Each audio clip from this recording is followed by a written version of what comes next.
আজ খুব ভারাক্রান্ত হৃদয়ে বলতে হচ্ছে যে 2024 সালের 5 আগস্টের পর আমাদের দেশের খ্যাতিমান অনেক সাংবাদিককে বিনা অজুহাতে মিথ্যা মামলা দিয়ে, হয়রানিমূলক মামলা দিয়ে, হত্যা মামলা দিয়ে তাদেরকে কারাগারে আটক করা হয় এবং ডক্টর ইউনূস সরকারের আমলে অন্যায়ভাবে তাদেরকে কারাবন্দী রাখা হয়। বর্তমান একটি নির্বাচিত সরকার এসেছে।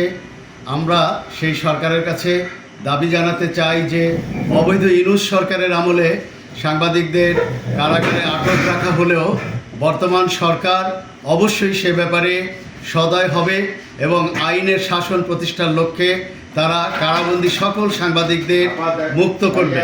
আগামী 30 এপ্রিলের মধ্যে কারাবন্দী সাংবাদিক শ্যামল দত্ত, মোজাম্মেল বাবু, শাকিল আহমেদ, ফারজানা রূপা সহ সারা দেশে কারাবন্দী সকল সাংবাদিকদের আমি মুক্তি দাবি করছি এবং বর্তমান সরকারের কাছে আমাদের দাবি থাকবে যে বন্ধ গণমাধ্যমে আমাদের প্রগতিশীল সাংবাদিকরা কাজ করা থেকে বঞ্চিত হচ্ছে, তারা চাকরিচ্যুত হয়েছে। অবিলম্বে তাদেরকে পুনর্বহাল করে আবার গণমাধ্যমের স্বাধীনতা নিশ্চিত করা হোক।